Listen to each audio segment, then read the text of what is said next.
Je m'appelle Sarah, j'ai 24 ans maintenant, mais cette histoire a commencé il y a un peu plus d'1 an, alors que j'essayais encore de comprendre ma vie. J'ai grandi dans une petite ville appelée Willow Creek, le genre d'endroit où tout le monde se connaît et où les secrets ne restent pas cachés bien longtemps. Ma mère m'a élevée seule après le départ de mon père quand j'avais 5 ans. Elle cumulait 2 emplois, femme de ménage le jour et serveuse au restaurant le soir, juste pour pouvoir manger. Elle était dure, ma mère, mais elle m'aimait plus que tout. Je n'étais pas la plus intelligente de l'école, mais je n'étais pas paresseuse non plus. Après le lycée, j'ai trouvé un emploi à l'épicerie du coin, où je remplissais les rayons et encaissais les clients. Ce n'était pas glamour, mais ça payait les factures. Je vivais dans un petit appartement au-dessus de la quincaillerie, à quelques rues de chez ma mère. La vie était simple, tranquille et prévisible, jusqu'à ce soir-là. Mon oncle Jacques était le frère cadet de ma mère. Il avait 38 ans, il était bruyant et sentait toujours la cigarette et la bière. Il travaillait à la scierie en bordure de la ville, la plupart des soirs, on le trouvait au Rusty's Bar en train de boire un verre avec ses copains. Oncle Jacques n'était pas méchant, pas souvent, mais il avait le don de vous rabaisser comme si vous lui deviez quelque chose, rien que par votre présence. En grandissant, il me taquinait à propos de mes taches de rousseur ou de mes jambes maigres, riant comme si c'était une blague. Je ne l'ai jamais beaucoup aimé, mais il faisait partie de la famille, alors je le supportais. Cette journée avait commencé comme toutes les autres. C'était un vendredi de fin octobre et l'air était froid et vif. Je venais de terminer une longue journée au magasin, 8 heures passées à soulever de lourdes boîtes et à gérer des clients grincheux.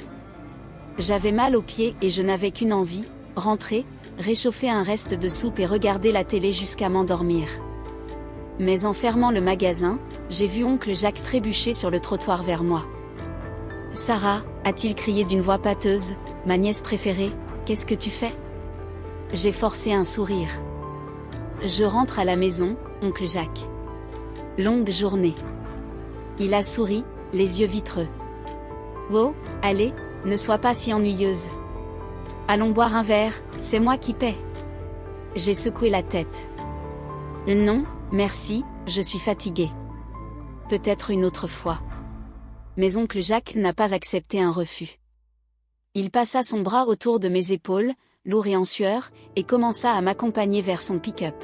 « Un verre, Sarah. Tu l'as bien mérité après le travail. Allez, sois sympa pour une fois. » Je ne voulais pas partir. Mon estomac se tordait, me disant de m'écarter, mais c'était mon oncle. Je ne voulais pas faire de scène. Les gens nous observaient déjà et je sentais leur regard braqué sur nous. Alors, j'ai soupiré et je l'ai laissé me conduire jusqu'à son vieux pick-up cabossé. Le Rusty's Bar était bruyant et enfumé, bondé d'ouvriers et de clients habituels. Le jukebox diffusait une vieille chanson country à tue-tête et l'air sentait la bière éventée et la friture. Oncle Jacques nous a commandé une bière à tous les deux, même si j'avais dit que je n'en voulais pas. Il continuait à parler, sa voix devenant plus forte à chaque gorgée, me racontant son ex-petite amie, tout ce qui lui passait par la tête. J'ai acquiescé, sirotant mon verre juste pour m'occuper les mains. Au bout d'1 heure, j'en avais assez. « Je rentre », ai-je dit en me levant. Oncle Jacques m'a attrapé le poignet, pas fort, mais assez fermement pour m'arrêter. « Oh, oh, attends. La nuit est jeune, mon garçon. Je te ramène, détends-toi. » Je ne lui faisais pas confiance pour conduire. Il vacillait sur son siège, mais je n'avais pas vraiment le choix. Il était tard et je ne voulais pas marcher les 5 kilomètres qui me séparaient de la maison dans le noir.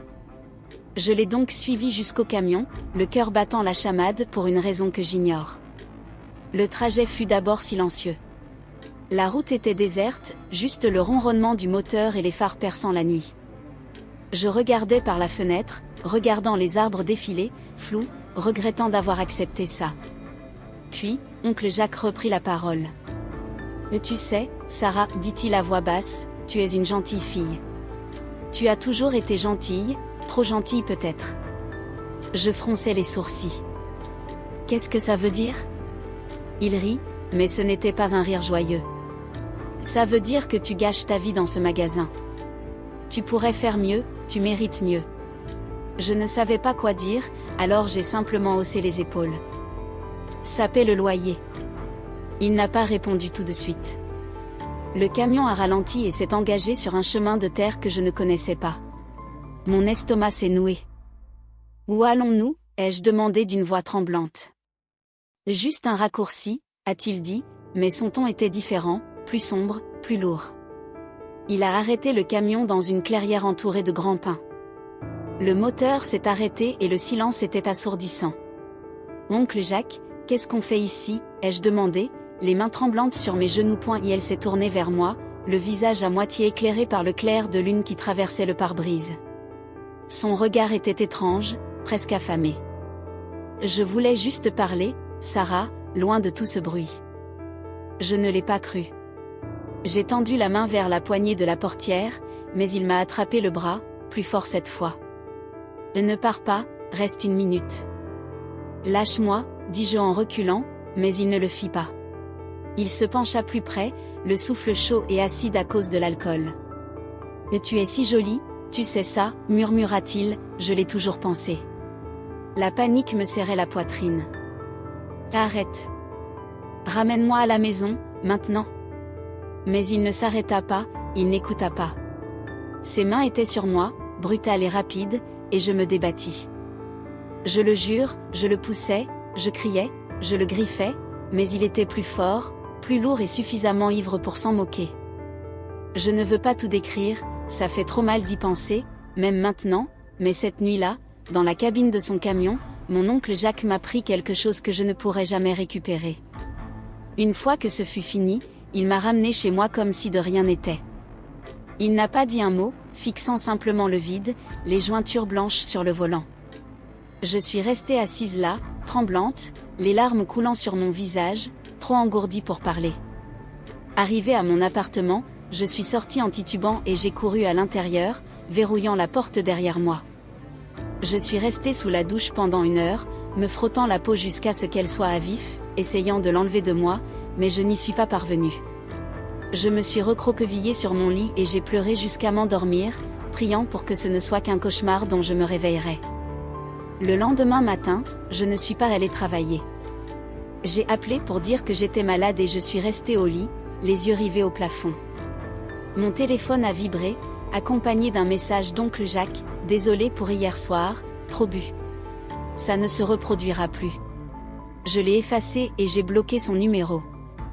Je voulais oublier, faire comme si de rien n'était, mais la vie ne fonctionne pas comme ça. Les semaines ont passé et j'ai commencé à me sentir mal. Au début, j'ai cru au stress. J'avais toujours l'estomac noué et je ne pouvais pas manger beaucoup sans avoir la nausée, mais ensuite, j'ai eu un retard de règles. Mon cœur s'est serré. J'ai acheté un test de grossesse à la pharmacie, le cachant sous mon manteau comme une voleuse. De retour à la maison, je me suis enfermée dans la salle de bain et je l'ai fait. 2 lignes roses. Positif. Je me suis assise par terre, serrant le test contre moi, l'esprit s'emballant.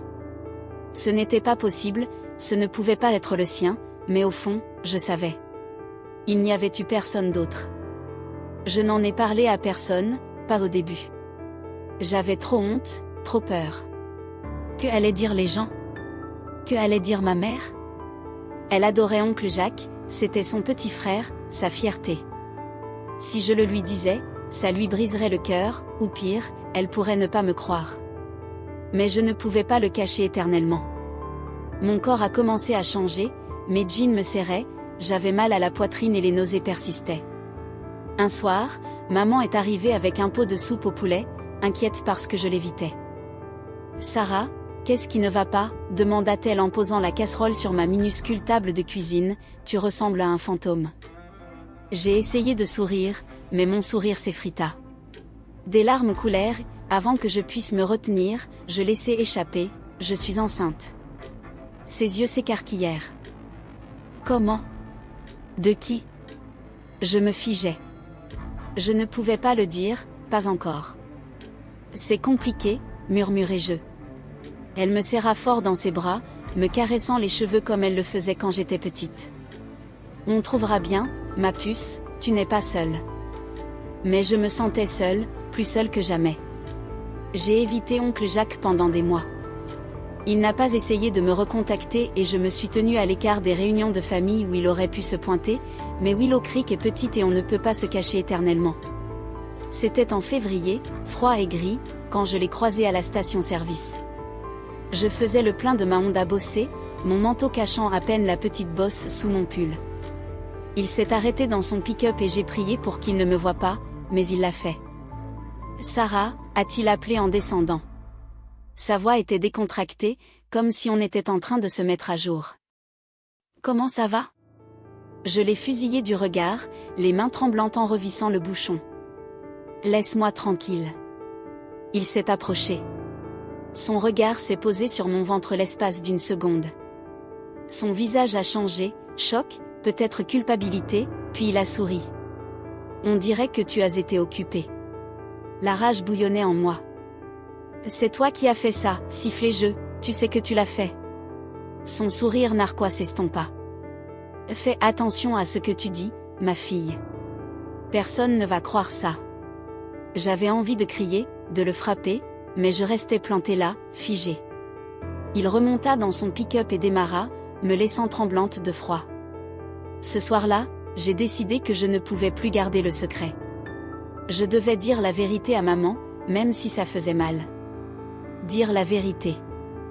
J'ai invité maman le lendemain.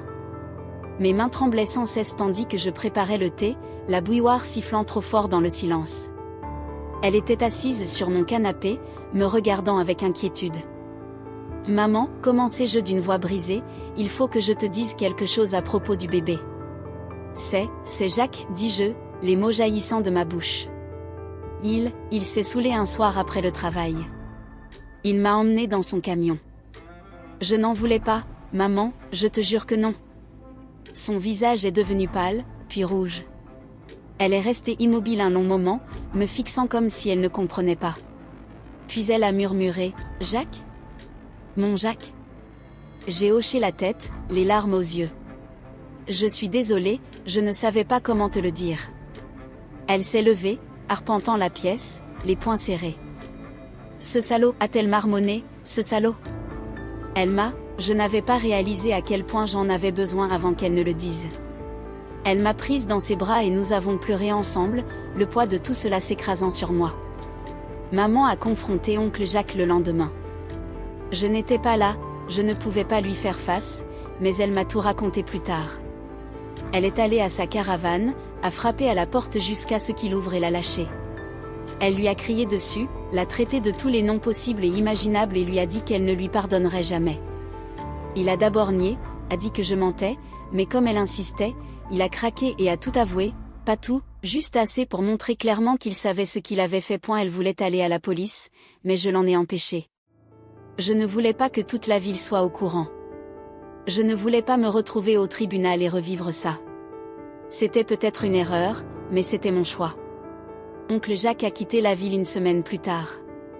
Personne ne sait où il est allé. Certains disent qu'il travaille dans une usine dans le nord, d'autres pensent qu'il est juste à la dérive. Maman l'a complètement rayé de sa vie et la famille s'est séparée à cause de ça. Certains m'ont cru, d'autres non. Ça faisait mal. J'avais ma maman et ça suffisait. J'ai eu ma fille en juillet. Elle est arrivée tôt, petite et parfaite, avec de grands yeux bleus et une touffe de cheveux noirs. Je l'ai appelée Lily, d'après les fleurs qui poussent près du ruisseau près de chez nous. En la tenant dans mes bras pour la première fois, j'ai ressenti quelque chose que je n'avais pas ressenti depuis des mois, de l'espoir. Ça n'a pas été facile. Je travaille toujours au magasin et je suis serrée. Maman m'aide quand elle peut, en gardant Lily pendant que je suis de garde. Les gens en ville chuchotent parfois, mais j'ai appris à les ignorer. Lily est à moi et je l'aime plus que je ne pensais pouvoir aimer quoi que ce soit. Parfois, dans le calme de la nuit, quand le monde semble immobile et que mes pensées refusent de s'arrêter, je me surprends à penser à cette nuit-là, à oncle Jacques et à ce qu'il m'a volé. La douleur n'est pas qu'un souvenir, elle persiste, me serrant les côtes comme un poids indestructible. Peut-être sera-t-elle toujours là, une cicatrice trop profonde pour s'effacer. Mais alors, j'entends la douce respiration de Lily depuis son berceau, le léger soulèvement et abaissement de sa poitrine, le frémissement de ses doigts dans ses rêves. Au matin, Elle se réveillera et m'adressera ce sourire édenté et gingival, le genre qui fait fondre chaque once d'obscurité en moi. Elle ne connaît pas les combats que j'ai menés, ni les fantômes qui me hantent.